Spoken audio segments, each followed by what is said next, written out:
오늘 저희가 가르치신 하나님의 말씀은 에베소서 2장 1절로 10절 말씀입니다. 신약성경 311페이지에 있는 에베소서 2장 1절로 10절 말씀.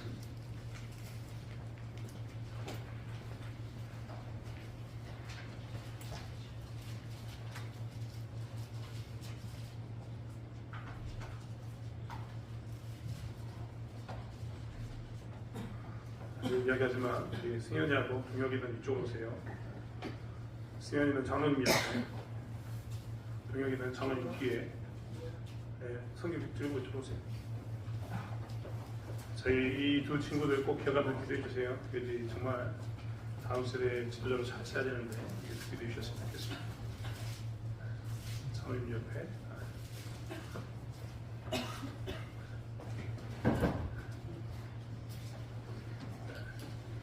에베소서 2장 1절로 10절 말씀. 앞에 이제 친구들을 부르는 이유는 이 친구들이 대혁이랑 성빈이랑 승영이랑 우리 이렇게 동혁이랑 해가지고 말씀을 정말 잘 듣고 든든히 있었으면 좋겠습니다. 말씀을 듣는 사람들도 은혜가 되시기로 하면 항상 앞으로 오십시오. 앞에 와야지만 그래도 집중해서 들을 수 있고 한다는 것을 꼭 기억하면서 은혜를 삼으면서 앞자리로 나오셨으면 좋겠습니다. 에베소서 2장 1절로 10절 말씀을 찾았으면 한 절씩 교독하겠습니다. 그는 허물과 죄로 죽었던 너희를 살리셨도다.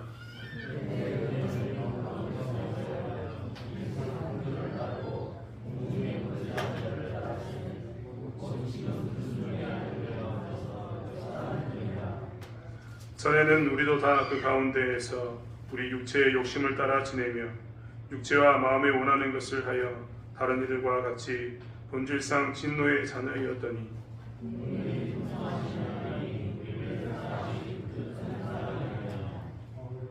허물로 죽은 우리를 그리스도와 함께 살리셨고 너희는 은혜로 구원을 받은 것이라.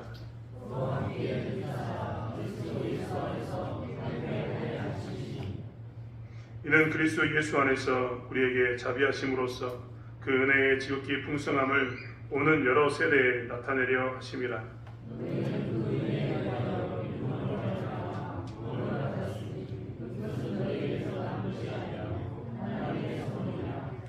행위에서 난 것이 아니니 이는 누구든지 자랑하지 못하게 함이라. 우리는 그가 만드신 바라 그리스도 예수 안에서 선한 일을 위하여 지으심을 받은 자니 이 일은 하나님이 전에 예비하사 우리로 그 가운데서 행하게 하려 하심이니라. 아멘.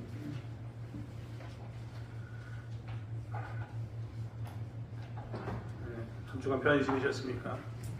저희는 한 주간 열심히 기도를 하고 2시에 기도를 하면서 은혜를 많이 누리고 살았습니다.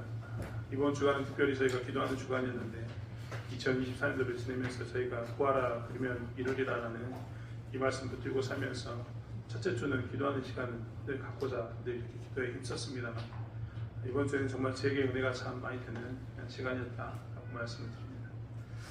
특별히 제가 정말 요즘 기도하면서 은혜를 누렸던 것은 여러분 나중에 한번 녹음을 들려드릴 텐데요. 권사님들, 집사님들 찬양하는 소리를 들어보십시오. 제가 왜 은혜가 되냐면 먼저 오셨던 분들이 기다린 시간이 많습니다. 1시부터 찬양 운행을 하면 빨리 오신 분들은 30분이 못 돼서 오시거든요. 제일 나중에 오신 분들은 이제 늦게 합류하게 되는데 이분들이 그동안 찬양을 하고 있습니다. 그 소리가 너무 좋습니다. 반주가 하나도 없습니다. 그런데 그 소리가 너무 좋습니다. 제가요 서재에 앉아가지고 그 찬양 들으면서 얼마나 은혜가 됐는지요. 물론 그 찬양에는요 시간이 들어있습니다. 제가 시간이 들어있단 말은 박자도 좀 안 나갈 수가 있고 음도 안 나갈 수 있습니다. 그런데요 그 가운데 들어있는 그 찬양의 소리가요 너무나 좋아서 제가 정말 은혜가 됐습니다. 어디겠으면 설교하러 올라와야 되는데 찬양 더 듣고 싶어서 여기서 녹음하고 있었다니까요. 제가 녹음했던 거 나중에 한번 들려드리겠습니다. 아무튼 기도의 자리에 나와서 예배 자리에 나와서 이렇게 기도하고 찬양하고 하는 것들이 너무나 은혜가 되는 시간이었고 저에게 큰 은혜가 되었습니다. 사실 그리스도인으로서 우리가 가장 은혜가 되는 것은 이렇게 기도하고 말씀 보고 하는 것들인데 우리가 참 그동안 많이 잊어버렸다라는 생각이 드는 한 주간이었습니다. 여러분 어떤 집안 만들고 싶습니까? 나의 가족이 어떤 가족이 됐으면 좋겠습니까? 아니면 자녀들이 많은데 자녀들이 화목하고 다복하게 정말 재밌게 사는 집을 만들고 싶습니까? 아니면 집에 들어갈 때마다 이를 빡빡 갈면서 또 싸우는구나, 또 싸워서 또 마음 상하게 하는 그런 집을 만들고 싶습니까? 아마 후자를 바라는 사람은 없을 겁니다. 내가 집을 만들면서 싸우는 분쟁 있는 집을 만들고 싶은 사람은 아무도 존재하지 않습니다. 그렇다면 어떤 교회를 만들고 싶습니까? 어떤 교회를 만들고 싶냐라고 물어보시면 다들 이야기할 겁니다. 교회 가면서부터 은혜가 되는 교회에 만들고 싶습니다. 그렇지 않습니까? 저도 그렇습니다. 기도하러 가고 아까 이야기했던 것처럼 찬양이 넘쳐나는 이런 교회, 가면 내가 위로를 얻고 힘을 얻는 교회, 가면 힘을 쭉 빼고 오는 게 아니라 힘을 쫙 받아가지고 자, 우리 살아봐야지 하는 이런 교회 다들 원하실 겁니다. 사실 교회는 그럴 수 있습니다. 왜냐하면 하나님께서 하늘에서 힘을 부어주시기 때문에 그렇습니다. 우리는 교회 다니면서 성령의 충만함을 늘 간구하는데, 성령의 충만함을 간구하는 것은 내가 내 힘으로 살면 힘이 다해서 소진할 때가 있지만, 성령의 충만함으로 살면 삼손이 나에게 특별해가지고 싸웠던 것처럼 우리가 힘을 얻을 수 있기 때문에 하나님 나에게 성령의 충만함을 주십시오라고 기도하는 겁니다. 내 힘으로 살지 않고 하나님 힘으로 살기 위해서. 그렇지 않습니까? 세상에서는 분쟁이 있고 다툼이 있었지만 교회에 오면 내가 정말 교회 가고 싶은 교회가 될 수 있습니다. 왜요? 세상은 하나님이 존재하지 않지만 교회는 하나님이 존재하기 때문에 그렇습니다. 세상은 다양한 여러 가지 기준을 가지고 자기의 소견대로 살지만 하나님 안에 와서 예수 믿으면 정말 하나님이 원하신 그 말씀대로 살기 때문에 교회에 오면 기쁨을 누리고 행복을 누릴 수 있는 겁니다. 그런데 이런 교회가 재미있는 것은 무엇이냐면 이런 교회가 그것을 누리지 못하고 삽니다. 사실 우리만 그런 게 아니라 우리 교회가 그렇다는 건 아닌데 우리만 그런 오늘날 사는 우리만 그런 게 아니라 초대 교회가 그렇다는 겁니다. 우리는 우리 스스로 할 말이 있지 않습니까? 하나님, 예수님이 오신 지 2000년 지났습니다. 이게 우리의 어떤 변명거리가 될 수 있습니다. 그때는 예수님이 계셨을 때는 막 정말 안전병에 일어서고 눈먼 자 눈 뜨고 그다음에 사도 바울이 막 죽은 자 살리고 하는데 이러면 안 믿겠습니까? 그때는 막 기적이 막 있었던 예수님이 함께했던 시기였기 때문에. 그런데 2000년이 지났습니다. 2000년. 그러니까 우리는 좀 이제 하나님하고 참 거리가 있다 보니까 예수님 오셨던 데와 거리가 있다 보니까 우리 좀 많이 식을 수 있습니다 라고 이야기할 수 있습니다. 그래서 우리는 잘 모르니까 다툴 수 있다 라고 이야기할 수 있다는 겁니다. 그렇지 않습니까? 예수님이 오셔가지고 말씀을 정리해 주신 지가 2000년 지났습니다. 말씀을 잘 가지고 왔으면 좋겠지만 시대의 흐름에 따라서 우리는 말씀이 어떤 의미인지도 모르는 그런 상황에 놓이는 그런 때가 있습니다. 그렇기 때문에 이 시대를 살아가면서 우리는 2000년 지났으니까 좀 우당탕탕해도 하나님 용서해 주세요라고 이야기할 수 있습니다. 변명할 수 있다는 겁니다. 그런데 그런 교회가 이상적인 교회인가? 그렇지는 않습니다. 우리는 그렇게 할 수 있는데 그럼 초대교회는 어땠는가? 초대교회. 예수님이 살아계셨던 그 시기, 예수님이 부활승천했던 것을 봤던 사람들은 우당탕탕 안 했을까? 그들도 우당탕탕했습니다. 사람들은 예수님이 그 수많은 기적을 보여주시고 하나님 말씀 따르는 교회가 나눠져서 이렇게 싸우고 있는 것 자체가 그들에게 있어서는 굉장히 큰 충격이었습니다. 주변 사람들이 덕이 안 되지 않습니까? 교회가 우당탕탕하고 싸우고 있으니까. 그 대표적인 교회가 어디 교회냐? 에베소서 교회입니다. 에베소서 교회는 아주 치열하게 피 터지게 하나는 게 아니라 치열하게 피 터지게 싸우고 또 싸우고 또 싸워서 교회를 바라보는 사람들이 근심 걱정할 만큼 저 멀리 있던 사도가 편지를 쓰면서 야 큰일 났는데 여기 편지 써야겠다. 하나님께서 그들의 마음을 풀어주셔가지고 야 다른 게 아니야. 너희들은 우당탕탕하고 싸우는 것 그만 좀 했으면 좋겠어. 나는 왜 우리는 싸우면 안 되는 거에 대해서 편지를 보낸 교회가 에베소 교회입니다. 에베소 교회는 왜 그렇게 우당탕탕하고 있었을까요? 왜 싸우고 있었을까? 교회가 예수 그리스도의 은혜 가운데 한참 충만할 때인데 왜 그들은 하나씩 못하고 오히려 다툼과 분열 가운데 있었을까? 그것에 대해서 에베소서 2장은 우리에게 이야기하고 있습니다. 첫 번째로 2장의 말씀은 그때 너희는 그 가운데 생하여 이 세상 풍조를 따르고 공중의 권세 잡은 자를 따랐으니 곧 지금 불순종의 아들들 가운데서 역사하는 영이다.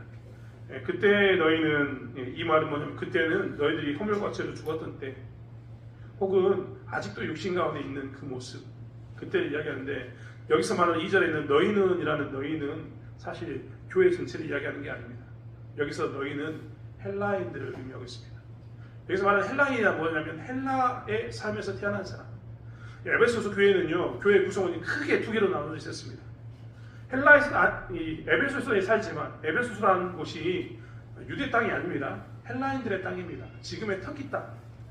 거기 가면 엄청나게 많은 유적들이 지금도 남아 있습니다만 지금의 터키 땅입니다. 그 터키 땅에 살다 보니까 당연히 유대인 땅에 살지 않기 때문에 어떻게 됩니까? 헬라인들처럼 하고 삽니다. 그런데 그럼에도 불구하고 유대인들은 어렸을 때부터 하나님의 말씀을 가지고 사는 사람들. 비록 말은 다 잊어버린 사람이 있습니다. 유대의 말이었던 히브리어를 못하는 사람이 있어요. 그렇지만 그들은 헬라어로도 뭘 보고 사는 사람이냐면 성경을 보고 사는 사람들. 성경을 믿고 사는 사람들. 혹은 어렸을 때부터 하나님의 말씀을 꼭 붙들고 살아서 이 하나님의 전통 가운데 살았던 사람들이 존재하고 있었습니다. 그들은 유대인, 히브리 계열 사람들.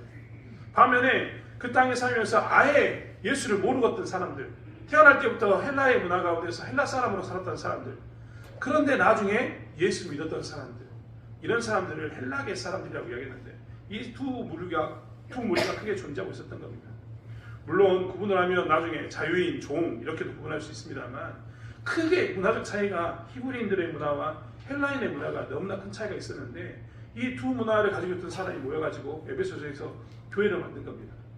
그래서 사도 바울은 편지를 쓰면서 3절에서는 전에는 우리도라고 이야기하면서 우리는 누굽니까? 자기를 포함한 유대계 사람들, 히브리 사람들.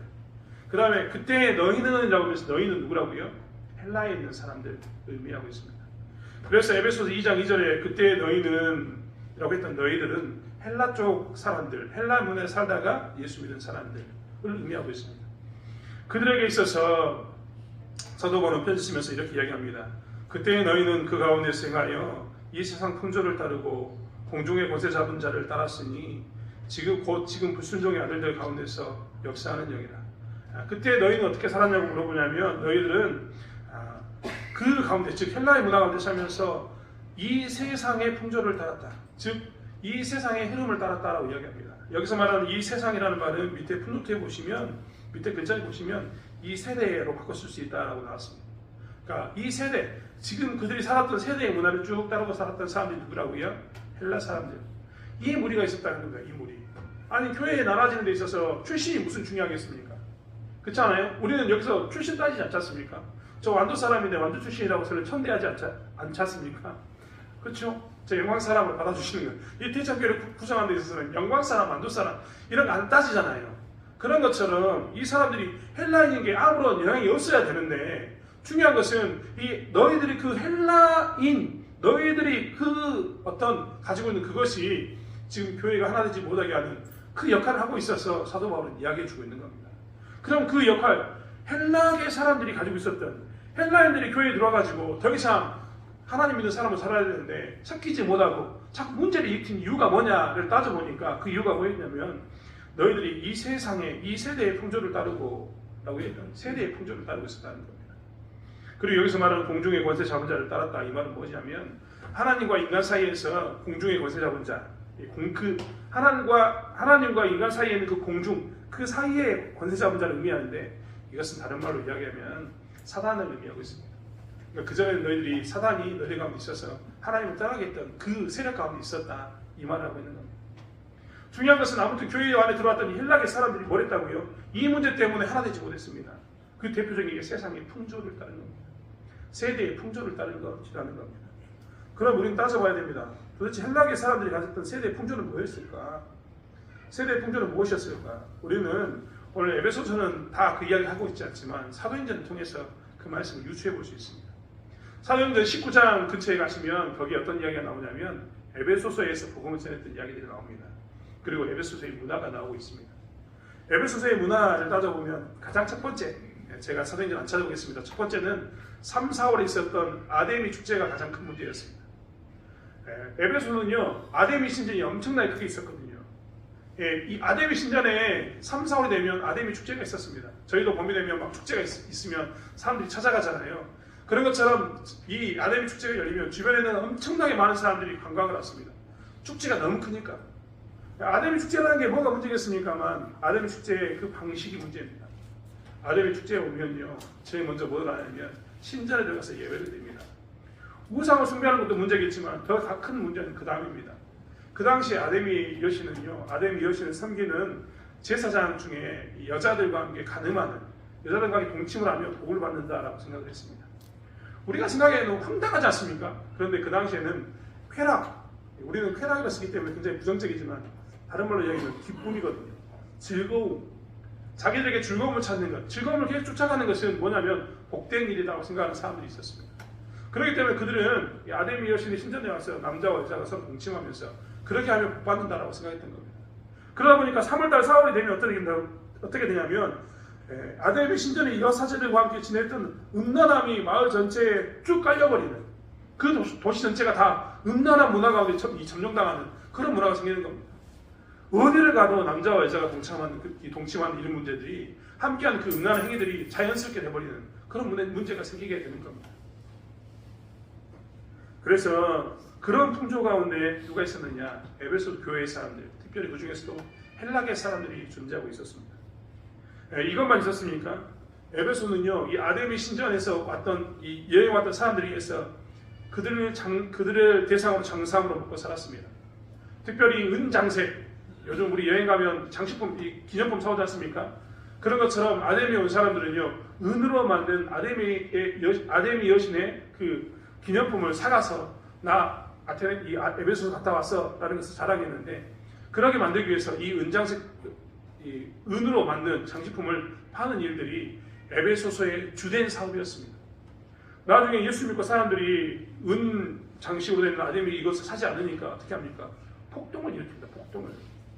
예수 믿는 것 때문에 우리나라가 망하겠다고, 우리 도시가 망하겠다고 폭동을 일으킵니다. 그만큼 경제에 중요한 축이 뭐였다고요? 아데미에 대한 이것을 가지고 장사하는 것이었습니다. 그러다 보니까 자연스럽게 이 동네에 살았던 사람들은 아데미에 대한 이 우호적인 표현일 뿐만 아니라 거기에 동참하는 그런 문화 가운데 있었던 겁니다. 그리고 또한 에베소서는 큰 극장이 있었습니다. 25,000명이나 수용할 수 있는 극장이 있어서 그 극장에서 무엇을 했느냐? 공연을 즐겼습니다. 공연. 소위 말하는, 요즘 우리가 말하는 영화 극장 가고 콘서트 가고 하는 그런 문화가 자연스럽게 있었습니다. 그래서 그들은요, 극장에 가서 그런 것들을 보는 것들이요, 관람하는 것들이 자연스러운 것이었고, 교회 가는 것과 그런 것을 선택하라고 이야기하면 기꺼이 언제든지 거기에 가서 볼 수 있는 그런 문화 가운데 있었던 겁니다. 헬라인들은 그것을 더 즐겼기 때문에 그렇습니다. 뿐만 아니라 거기에서는 정치적인 이야기도 했습니다. 소위 말하면 우리가 이야기하는 정치가들이 나와서 인사하고 선동하는 곳이 다 어디였냐면 그런 곳이었습니다. 그렇기 때문에 그런 문화가 익숙했던 겁니다. 또한 그들이 익숙했던 그들의 풍조는 뭐였냐면 마술이었습니다. 그들에게 있어서 마술책은요, 그들의 신의 정신을 반응하는 거였습니다. 나중에 사도들이 가서 기적을 행하니까 에베소에 있는 사람들이 뭐라고 이야기인지 아십니까? 야, 그거 나한테 돈 주고 팔아라. 그 기술 좀 나에게 돈 주고 팔아. 아주 신기하다. 이거 어떻게 만들었냐? 이야기하고 있습니다. 그만큼 그들의 관심사는 뭐에 있었냐면 마술, 신비한 것을 쫓는 데 있었습니다. 나중에 그들이 예수 믿은 사람들이, 에베소에서 예수 믿은 사람들이요, 마술책을 태워버립니다. 그 책을 태웠는데 그때 은 5만 세겔이라고 이야기합니다. 은 5만 세겔. 요즘으로 따져보면 50억. 마술책이 50억원치를 태웁니다. 50억원치. 그러니까 얼마나 많은 사람들이 이 마술에 빠져있는지 알 수 있습니다. 여러분, 도시 전체가 태운 게 아니라 기독교인들이 태운 겁니다. 기독교인들이. 그들의 관심사는 이런 것에 있었다는 겁니다. 또한 그들의 철학은 좀 전에 이야기했던 것처럼 우리 학교에서 한 번쯤 들어봤던 에피쿠로스와 스토아파라고 이야기했던 쾌락과 정신적인 어떤 사상을 추구하는 그런 것에 있었습니다. 그래서 그들은요, 이 세대의 풍조라고 했던 그 풍조에 푹 빠지고 살았습니다. 여러분, 이 세대의 풍조에 빠져 사는 게 뭐가 문제겠습니까? 극장 가서 관람하는 거 문제겠습니까? 문제일까요? 에베소에 동참하는 건 좀 문제겠지만, 그 신전에 들어가서, 아데미 신전에 들어가서 그들과 동침하는 건 좀 문제라고 이야기할 수 있겠지만, 그들을 그 신전의 그 아데미 축제 때 장사하는 게 문제겠습니까? 이야기했던 것처럼 마술에 관심 있는 게 문제겠습니까? 철학에 관심 있는 게 문제겠습니까? 하지만 사도 바울은 그것에 대해서 너희들 가장 큰 문제다라고 이야기합니다. 이 세상의 풍조를 따르고 있는 것이 가장 큰 문제다. 왜 이 세상의 풍조를 따르는 게 문제일까요? 좀 전에 얘기했던 이 세상의 풍조라고 했던 그들의 좀 전에 했던 아데미의 축제나 그들의 마술에 대한 관심이나 공연에 대한 관심이나 철학에 대한 관심은 그들에게 뭘 만들었냐면 문화를 만들었습니다. 여러분, 문화라는 것을 굉장히 쉽게 생각하는데요, 문화가 굉장히 무섭습니다. 문화야말로 우리 가운데 가장 깊숙이 들어와서 문화가 우리를 어떻게 하냐면 지배하기 때문에 그렇습니다. 그 시대의 풍조는요, 그 세대의 풍조는 우리의 생각과 사고방식, 가치체계를 다 바꿔버립니다. 여러분, 우리 여기 중고등부 친구들 앉아있는데요, 한번 생각해 보자니까요. 저도 느낍니다만 제 세대하고 이 세대는 정말 다르다라는 것을 뼈저리게 느낍니다. 다르다. 틀렸다가 아니라 다르다. 정말 많이 다릅니다. 우리 권사님들은 더 많이 느낄걸요. 왜냐하면 나이 드신 분들은 저하고도 또 이런 세대가 다르구나라는 걸 느낄 텐데 이 세대에서 이 세대를 바라보면 엄청 다를 겁니다. 가장 간단히 이야기하면 우리가 살았던 시대는 집단, 공동체를 중시하는 세대였다면 이 세대는요 정말로 개인주의 세대입니다. 자기들만 생각합니다. 나쁜 의미가 아닙니다. 정말 자기들도 모르는 사이에 철저하게 개인주의로 삽니다. 차라리 우리는 옛날에 TV 하나 가지고 서로 싸우기라도 했는데 요즘은 TV로 안 싸웁니다. 얘들은 스마트폰 다 들고 밥 먹을 때도 스마트폰, 자기 스마트폰 보고 밥 먹습니다. 우리 때는 옛날에 TV 꺼라 이야기하면서 TV 하나 가지고 싸웠는데 요즘은 그런 시대입니다. 철저하게 개인주의 시대입니다. 그들은요 우리처럼 밖에 나가서 놀지 않습니다. 그들은 컴퓨터 하나만 들고 있으면 놀 수 있습니다. 그리고 언제든지 자기가 하기 싫으면 끊어버리면 됩니다. 얼마나 개인주의 사회에 사는지 모르겠습니다. 우리가 집단을 중시했던 공동체 생활이라면 이 세대는 개인주의 삶입니다. 그러다 보니까 우리가 생각했던 것과 다른 결과를 가져올 때가 많아요. 우리는 공동체이기 때문에 공동체 중심으로 좀 움직이자라고 이야기하면 아 그래 뭐 해야지 라고 이야기하는데 이 시대의 아이들은요, 이 시대의 사람들은요 공동체 중심으로 뭐 좀 하자고 이야기하면 아 내가 왜 해야 되느냐, 내가 굳이 해야 되느냐 이런 말이 나옵니다. 그런데 우리가 보기에는 야 그렇게 이야기하면 안 되지라고 이야기하지만 이 세대 문화는요 그게 당연한 겁니다. 왜요? 그들의 세대의 풍조는, 그들의 가치관은 이 개인주의가 당연한 거니까, 나쁜 게 아니니까. 이것은 옳고 그름에 관한 문제를 이야기하는 게 아닙니다. 그만큼 세대의 풍조는 한 사람에게 지대한 가치체계, 사고, 정신체계를 다 영향을 미치고 산다는 겁니다. 헬라인들이 그렇게 살았습니다. 교회에 들어와서도 교회에 와서 뭘 따르냐면 그들이 헬라인으로 가지고 있었던 가치, 풍조, 헬라인 세대의 그 풍조를 가지고 교회 안에 그대로 들어와 있던 겁니다. 그러니까 어떻게 생겼습니까? 부당탕탕했던 겁니다. 그러면 헬라인들의 문제냐? 그렇지 않습니다. 3절에 보면 전에는 우리도 다 그 가운데 있었다라고 이야기하면서 우리, 즉 히브리 계열, 유대 계열도 문제가 있었다라고 이야기합니다.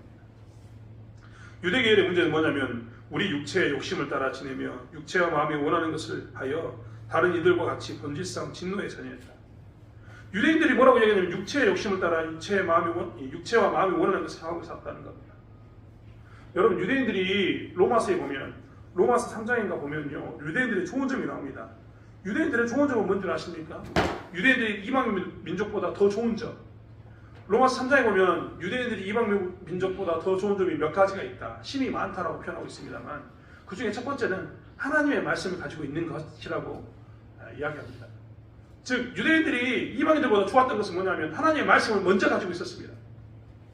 여러분 한번 이 말씀과 오늘 이 본문의 말씀 한번 생각해 보세요. 육체의 욕심을 따라 지내며 육체의 마음이 원하는 것을 했다. 유대인들이 육체의 욕심을 따라 샀다는 말은 뭐냐면 그들이 하나님의 말씀을 가지고 있었기 때문에 원래는 하나님의 말씀 가지고 따라야 되는 사람들입니다. 그들은 육체의 욕심으로 살면 안 되는 거예요. 여기서 육체의 욕심이라는 건 뭡니까?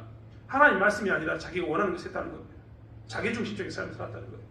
그들은 비록 헬라 땅에 살고 있지만 그들은 헬라어 성경을 가지고 있고 히브리어 성경을 가지고 있고 회당에 모여서 매일 말씀을 들었기 때문에 뭐라고 살아야 됩니까? 아, 하나님 말씀이 이러한 것이구나 라고 얘기하면서 하나님의 말씀을 가지고 기준을 삼아서 그 말씀을 가지고 살아야 되는 사람들이었습니다.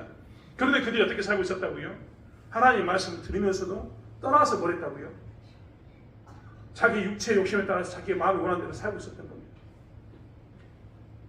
그들이 분명히 회당에 모이거나 혹은 주의 말씀 듣는 시간에 말씀 듣고 살았는데 하루 종일 그들이 어렸을 때부터 암송하면서 말씀을 암송하면서 살았는데 그들이 정작 어떻게 살았냐면 자기 마음대로 살고 있었던 겁니다. 웃기지 않습니까? 교회 안에 들어가지고 이 두 부류의 사람들이 만난 겁니다. 세상의 풍조, 헬라인의 풍조, 그 세대의 풍조로 살고 있는 사람들. 하나님의 말씀을 가지고 있지만 말씀대로 사는 게 아니라 내 중심적으로 말씀을 해석하고 내 중심적으로 내가 원하는 대로 하고 있는 사람들. 이 두 사람이 교회에 딱 모였습니다. 그러다 보니까 어떻게 됐다고요? 부당통탕한 겁니다. 그런데 재밌는 것은 뭡니까? 이 사람들이 다 예수 믿는 사람들이거든요. 사실 이게 웃기지 않습니까? 예수 믿는 사람들이 어떤 일을 결정을 할 때 한쪽은 세상의 풍조, 세대의 풍조, 내가 가지고 있었던 가치관대로 그냥 결정하고 쭉 밀고 나가는 겁니다. 유대인들은 한쪽은 또 어떻게 나갑니까?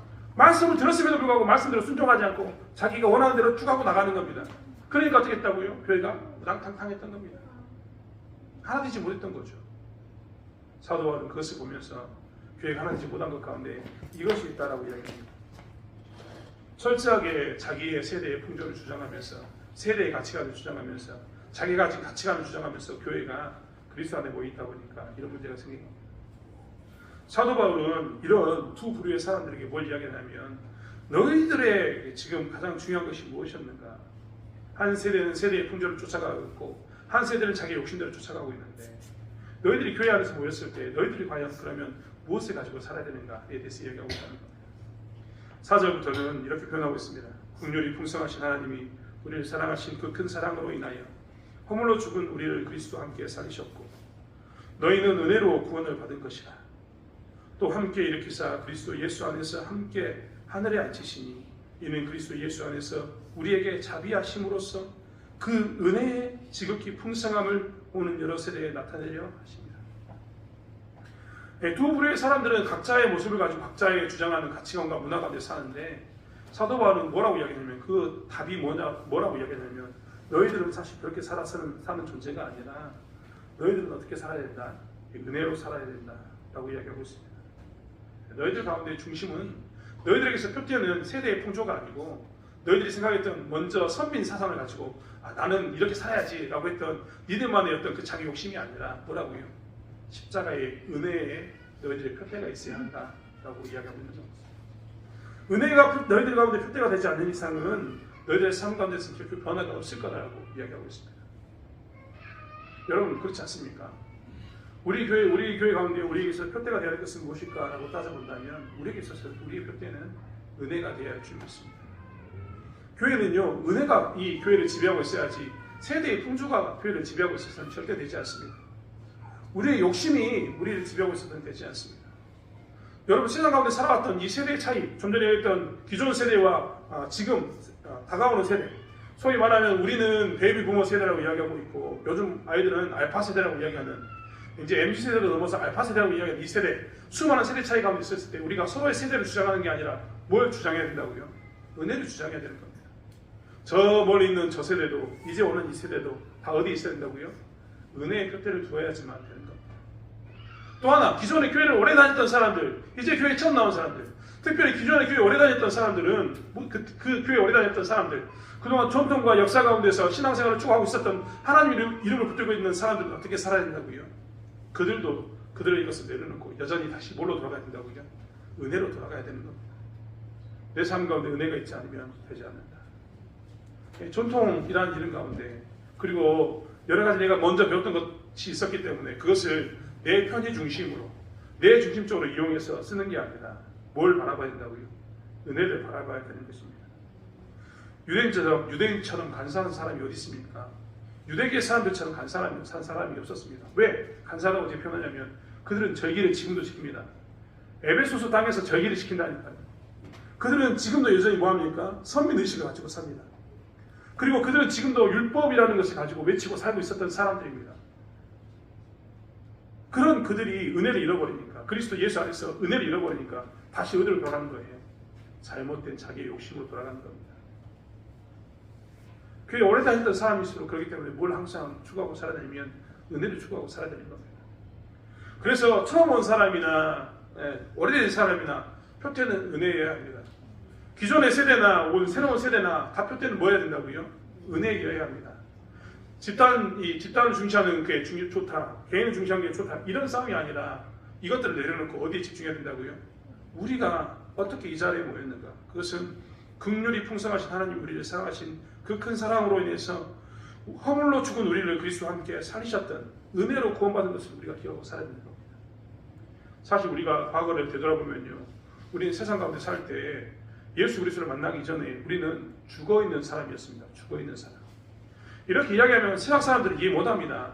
아니 내가 바닥바닥 살아있었는데 왜 나한테 죽어있다고 이야기하느냐. 그렇지 않습니까? 여러분 세상 사람들, 여기 있는 사람들 말고 예수 믿지 않는 사람은 성경은 항상 죽어있다고 표현합니다. 왜 죽어있습니까? 그들은 인정하지 않습니다. 왜냐하면 우리처럼 아직 이 십자가의 은혜를 경험하지 않았기 때문에 그게 죽었다는 것을 모르는 거예요. 제 주변에는요, 이렇게 죽은 사람 말고 살아있어도 죽은 사람, 그런 경우가 굉장히 많다는 것을 제가 많이 봅니다. 특별히 갑자기 사랑하는 사람을 잃어버린 사람, 갑자기 남편이 죽었어요. 불의의 사고로. 갑자기 불의의 사고로 자녀가 죽어버렸습니다. 갑자기 불의의 사고로 아내가 죽었습니다. 그런 사람들을 바라보면요, 그 사람들은요 살아는 있거든요. 살아는 있습니다. 그런데 죽어서 삽니다. 예를 들면 예전에 단원고 세월호가 침몰해서 고등학교 자기 피 같은 자기 고등학생 애들이 죽었습니다. 그 부모님들은요 세월호 사건 이후에 살아있으나 죽은 사람으로 살았습니다. 가장 근제에는 이태원에서 많은 청년들이 죽었을 때 그 부모들은요 지금 살아있으나 죽은 자로 살고 있습니다. 뭐가 죽었습니까? 그들의 정신이 죽어버린 겁니다. 자식 먼저 보내고 난 후에 고등학생인 그 단원고 애들 보내고 난 이후에 세월호의 피해자들 부모님들은 지금도 그 자식들 붙들고 정체된 삶을 삽니다. 이태원에서 죽은 자식들 보내고 난 후에 지금도 그 부모님들은 지금도 그것 때문에 자기들끼리 모여서 정체된 삶을 살고 있습니다. 육신은 살아있으나 뭐가 죽은 겁니까? 마음이 정신이 죽은 겁니다. 그런 것을 아는 사람은요 그 사람이 살아있지만 그 상태를 보면서 뭐라고 이야기하냐면 우리는 그렇게 애통해합니다. 아이고 저 사람은 살아있으나 죽어있다. 아이고 짠하다 이렇게 이야기하는 거예요. 그런데요 예수 믿고 난 후에 보면요 영적인 세계가 있거든요. 그러면 우리는 뭘 보냐면 육체는 살아있으나 영혼이 죽어있는 경우를 너무나 많이 봅니다. 육체는 살아있는데 육체는 팔딱팔딱 뛰고 좀 호흡하고 열심히 일하고 사는 것처럼 보이는데 그 심령이 어떻게 된 사람? 죽은 사람. 그 영혼이 죽은 사람을 많이 본다는 거예요. 예수 그리스도와 관계가 끊어지는 순간, 하나님과 관계가 끊어지는 순간 우리는 그게 뭐였다는 것을 이제 비로소 압니다. 그들은 살아있으나 죽은 자가 있거든요. 그들은 살아있으나 죽은 자인 거예요. 우리가 과거에는요 살아있으나 죽은 자였습니다. 그런데 이제 그 죽었던 상태에서 어떻게 됐습니까? 우리를 위해서 예수님이 이 땅에 오셔가지고 십자가에 못 박혀 죽으셨습니다. 그리고 우리를 어떻게 했다고요? 오늘 보면 우리를 살리셨어요. 그리스도 함께 우리를 살리셨습니다. 우리의 영혼이 죽어 있었는데 우리는 죽은지도 모르고 있었는데 죽어있는 상태에서 죽은지도 모르고 있었는데 우리가 죽어있다는 것을 진단하시고 우리의 영혼을 어떻게 했다고요? 살리신 거예요. 그 은혜를 우리가 누리고 사는 겁니다. 그런데 그 은혜를 누렸던 우리들이 자꾸 뭘 하냐면 그 은혜를 놓칩니다. 그 은혜가 우리의 뼈대가 돼야 되는데 나도 모르는 사이에 내가 세상의 문화 가운데 살다 보니까 세대의 풍조가 나에게 있어서 뼈대가 됩니다. 그리고 내가 가지고 있었던 내가 옛날부터 가지고 있었던 그 전통이 나에게 뼈대가 됩니다. 그래서 어떻게 한다고요? 은혜를 놓치니까 교회가 정말 화목하고 은혜 가운데서 은혜를 아는 사람들을 모였으면 기쁘고 즐거워야 되는데 그것을 놓치게 되는 겁니다. 사랑하는 성도 여러분, 우리는 죽었다가 생명으로 살아온 사람들입니다. 우리가 우리의 죽음에서 생명으로 올 때는 누가 살렸냐면 예수님이 우리를 살리셨습니다. 여러분 저는요 병원에서요 그런 경우를 많이 봤습니다. 곧 죽어가는 그 정말 시한부 인생을 살고 있던 암 환자가 정말 좋은 의사를 만나가지고 수술 후에 생명을 자기가 살아나면요 그 사람들이 이야기합니다. 나는 제2의 인생을 살겠노라고. 그러면서 나는 앞으로 잘 살겠다고 이야기합니다. 착하게 살겠다고 이야기합니다. 그런데 우리가 예수 그리스도의 십자가의 은혜로서 죽음에서 생명으로 옮김받은 우리들이 어떻게 살고 있는가? 정말 은혜를 뼈대로 살고 있는가? 은혜를 바라보고 살고 있는가? 아니면 나도 모르는 사이에 이 은혜를 놓쳐버리고 세상의 풍조로 살고 있는지 내 전통으로 살고 있는지 우리는 살펴봐야 된다는 겁니다. 사랑하는 성도 여러분, 이제 사순절이라고 이야기했던 예수님의 십자가의 죽음에 대해서 묵상하는 시간이 다가옵니다. 다음 주는 성례주일로 저희가 지킵니다. 성례주일을 지킬 때는 성찬식에 동참하게 됩니다. 아이들이 세례받는 것, 그리고 우리 가운데 세례받는 자가 있는 것을 뛰어넘어서 우리가 뭐 한다고요? 성찬식에 동참하게 됩니다. 성찬식은 그냥 우리에게 성찬식이 아닙니다. 그 의미가 뭡니까? 예수님의 피를 내가 마시고 예수님의 몸은 내가 먹고 그것을 통해서 우리가 뭘 고백하는 겁니까? 내가 죽었던 사람이었는데 그분이 나를 생명으로 이끄셨다. 그의 죽음과 동시에 나도 죽었고 죽었던 내가 다시 그의 사람으로 인해서 함께 살아남을 입었다라는 고백하는 시간이 성찬식의 의미입니다.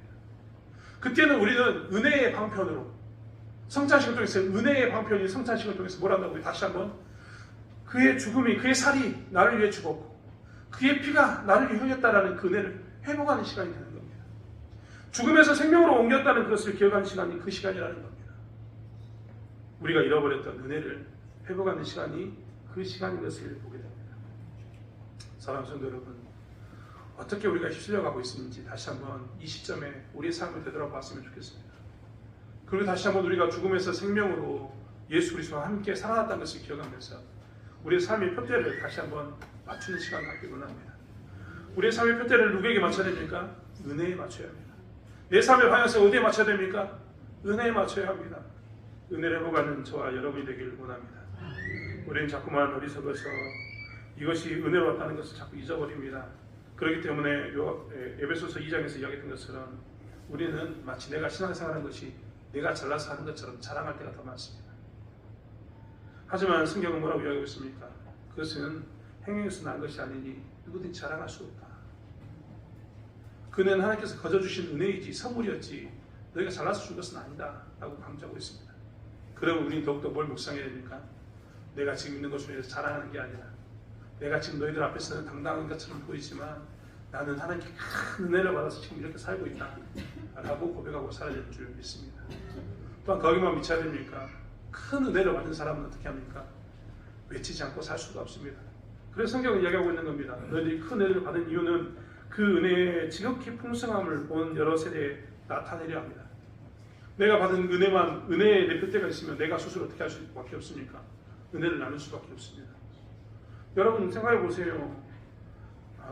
광주 전남에 살고 있는 모 기업의 회장이 자기 직원들에게 출산 장려금으로 1억을 줬습니다. 은혜라고 이야기할 때 자랑할까요? 자랑하지 않을까요? 광주에 있는 모 기업의 사장이요, 자기 동네에 살고 있던 사람들을 인구조사를 해가지고요, 그 인구들에게 돈을 엄청나게 큰 돈을 나눠줬습니다. 통장에 모든 주민들이 큰 돈을 받았어요. 난리가 났습니다. TV에 나왔거든요. 자랑할 것 같습니까? 자랑하지 않을 것 같습니까? 자랑한다니까요. 근데 우리가 그런 은혜를 받았는데 우리 다음 세대로 주변에 있는 사람들에게 이 은혜를 나누지 않겠습니까? 은혜의 표대가 있는 사람은 이렇게 된다라고 이야기하면서 죽음에서 생명으로 넘어왔던 것을 묵상하라고, 그러면 교회가 얼마나 아름다워지는가, 하나 되는가에 대해서 말씀하고 계십니다. 사랑하는 성도 여러분, 우리가 다시 한번 이제 부활주를 맞이하는 시점에 다시 한번 우리가 기억하면서 그 부활을 위해서 예수님께서 우리를 위해서 죽으셨다는 것을 기억하면서 죽음에서 생명으로 이끄시는 은혜가 우리 가운데 있었음을 놓치지 않는 다시 한번 행복하는 저와 여러분이 되길 원합니다. 그리고 교회 가운데서 다시 한번 이 은혜, 나의 생명이 죽음에서 생명으로 이끌어졌음을 고백하면서 우리 인생을 다시 한번 세워나가는 저와 여러분이 되길 원합니다. 기도하겠습니다. 하나님, 우리는 죽어 있었던 자였는데 생명으로 그리스도와 함께 살아났습니다. 하나님, 이것은 은혜로 구원받은 것임을 우리는 다시 한번 고백합니다. 하나님, 우리가 이 은혜 가운데 설 수 있도록 도와주시고, 이 은혜 가운데 있는 우리들이 교회 하나됨을 지키게 도와주시고, 또한 다음 세대로 이 은혜를 나누게 도와주시고, 또한 이 은혜 가운데 우리들이 이 은혜를 우리의 지금 서 있는 것을 자랑하고 사는 것이 아니라 은혜 가운데 있었음을 고백함으로 인해서 세상 가운데서 하나님의 영광을 드리는 삶을 사는 저희들 되게 도와주실 줄 믿습니다. 하나님, 죽음에서 생명을 받던 우리의 모습을 다시 한번 기억하면서 세상으로 다시 되돌아가는 것이 아니라 하나님의 뜻 가운데서 온전히 서는 은혜를 표대로 사는 저희의 삶이 되게 하여 주시옵소서. 감사드리며 예수님의 이름으로 기도드렸습니다. 아멘. 찬송가 50장 찬양하면서 준비된 예물 봉헌하시겠습니다.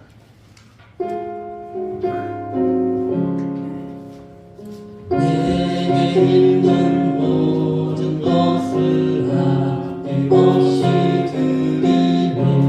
사랑하고 의지하며 주만 따라 살리라. 주께 드리네, 주께 드리네. 사랑하는 구주 앞에 모두 드리네.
기도하겠습니다.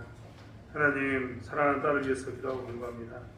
하나님, 사랑하는 딸이 기도로 승리하기를 바라며 일천번제로 주셨사오니 하나님 이 가정 가운데 함께하여 주시고 이 가정이 하나님 은혜 가운데 서는 것을 보게 하여 주시옵소서. 하나님, 우리가 목도하기는 합니다. 우리 친히 볼 수 있도록 하나님께서 은혜 베풀어 주시옵소서. 감사한 공으로 예물 드립니다. 귀한 딸에게 하나님께서 함께 하시는 가운데 감사함으로 예물을 드렸사오니 이 가정이 더욱더 감사가 넘치게 도와주시고 감사함으로 드리는 제사를 하나님께서 흠양하여 주시는 가운데 그 가정 가운데 하나님의 영원함이 드러날 뿐만 아니라 그 가정이 그 가운데서 또한 하나님의 주시는 은혜를 누리며 복을 누리며 살 수 있도록 축복해 주시길 원합니다. 성경금으로 예물 드립니다. 하나님, 성경금 가운데 하나님께서 함께 하심을 해서 이 예물이 쓰이는 곳곳에